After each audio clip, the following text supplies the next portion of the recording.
Salve! Sejam bem-vindos, minha gente. Eu sou Eric Camacho e você está no Bíblia para Preguiçosos. No vídeo de hoje nós vamos continuar a leitura do Evangelho de São Mateus. Se você está comigo, mais uma vez, por favor, assista ao vídeo até o final, deixe o seu like e inscreva-se no canal. Capítulo 12. Jesus é o Senhor do Sábado. Naquele tempo, Jesus passou por uns campos de trigo num dia de sábado. Seus discípulos ficaram com fome e começaram a apanhar espigas para comer. Vendo isso, os fariseus disseram: Eis que os teus discípulos estão fazendo o que não é permitido fazer em dia de sábado. Jesus perguntou aos fariseus: Vocês nunca leram o que Davi e seus companheiros fizeram quando estavam sentindo fome? Como ele entrou na casa de Deus e eles comeram os pães oferecidos a Deus?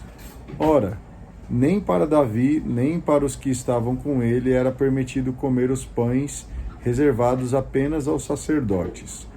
Ou vocês não leram também, na lei, que em dia de sábado, no templo, os sacerdotes violam o sábado sem cometer falta? Pois eu digo a vocês, aqui está quem é maior do que o templo. Se vocês tivessem compreendido o que significa, que era a misericórdia e não o sacrifício, vocês não teriam condenado estes homens que não estão em falta. Portanto, o Filho do Homem é o Senhor do sábado. O bem do homem está acima da lei. Jesus saiu desse lugar e foi para a sinagoga deles. Aí havia um homem com uma das mãos paralisada. E para poderem acusar Jesus, os fariseus perguntaram: É permitido fazer cura em dia de sábado? Jesus respondeu: Suponham que um de vocês tem uma só ovelha, e ela cai num buraco em dia de sábado. Será que ele não a pegaria e não a tiraria de lá? Ora, um homem vale muito mais do que uma ovelha. Logo, é permitido fazer uma boa ação em dia de sábado. Então Jesus disse ao homem: Estenda a mão. O homem estendeu a mão e ela ficou boa e sadia como a outra. Logo depois, os fariseus saíram e fizeram um plano para matar Jesus. A missão do servo do Senhor. Jesus soube disso e foi embora desse lugar. Numerosas multidões o seguiram e ele curou a todos. Jesus ordenou que não dissessem quem ele era. Isso aconteceu para se cumprir o que foi dito pelo profeta Isaías. Eis aqui o meu servo, que escolhi, o meu amado, no qual minha alma se compraz. Colocarei sobre ele o meu espírito, e ele anunciará o julgamento às nações. Não discutirá nem gritará, e ninguém ouvirá a sua voz nas praças. Não esmagará a cana quebrada, nem apagará o pavio que ainda fumega, até que leve o julgamento à vitória. E em seu nome as nações depositarão a sua esperança.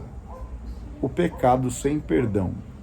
Então levaram a Jesus um endemoninhado, cego e mudo. Jesus o curou, de modo que ele falava e enxergava.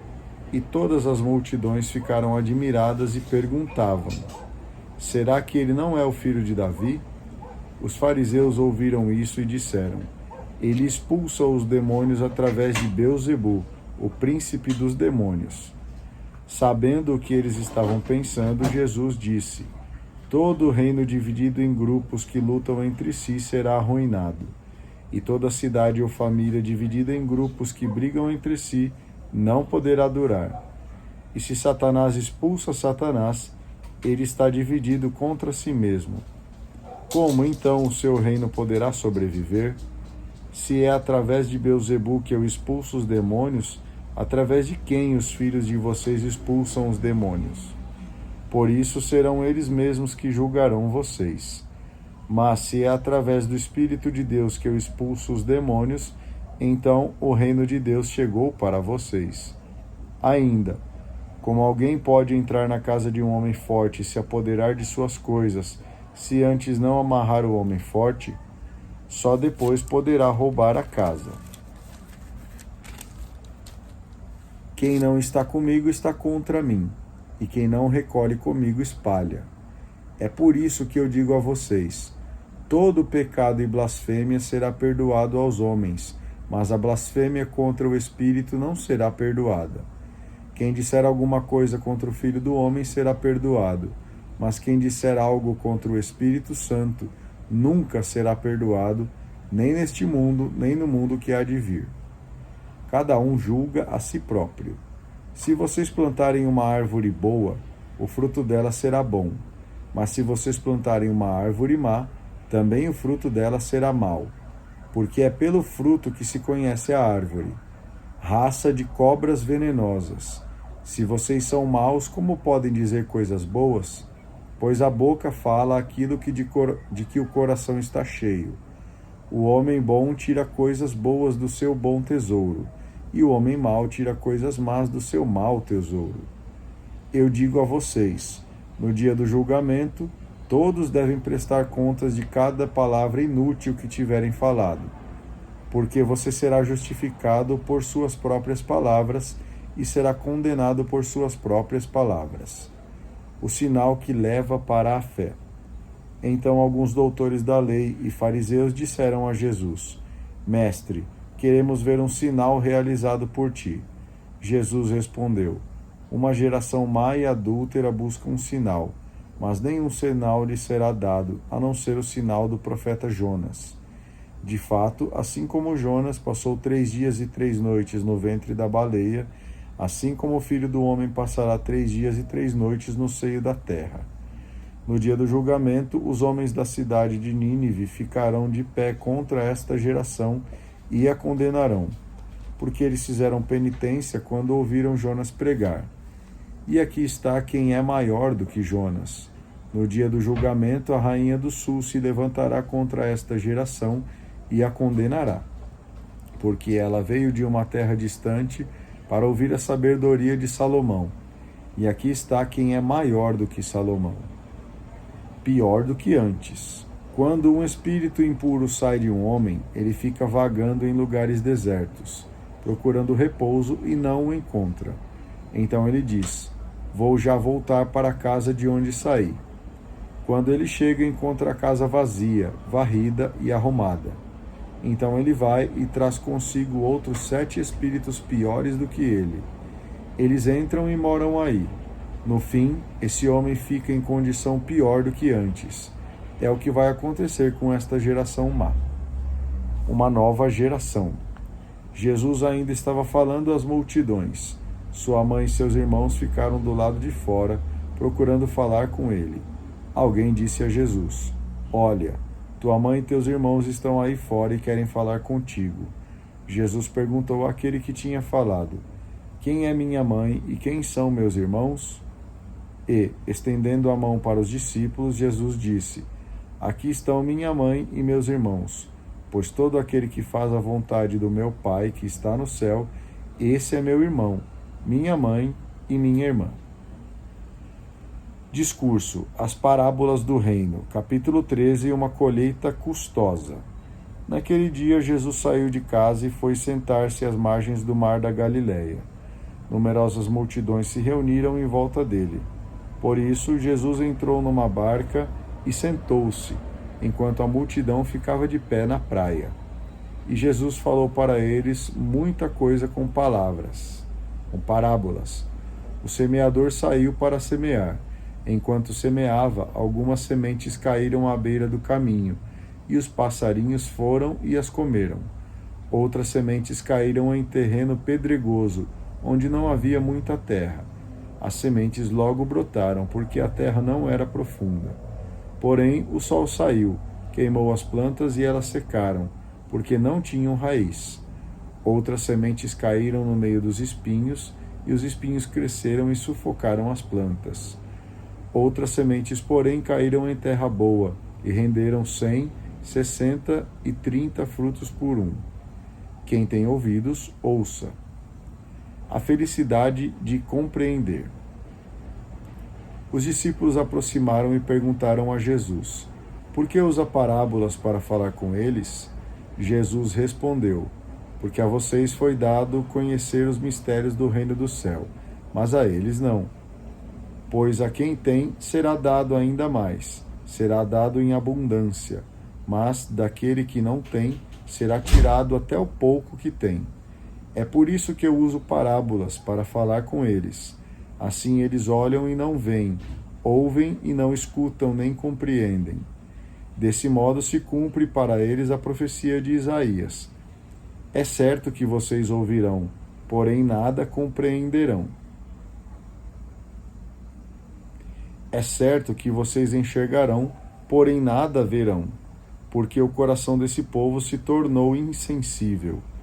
Eles são duros de ouvido e fecharam os olhos, para não ver com os olhos e não ouvir com os ouvidos, não compreender com o coração e não se converter.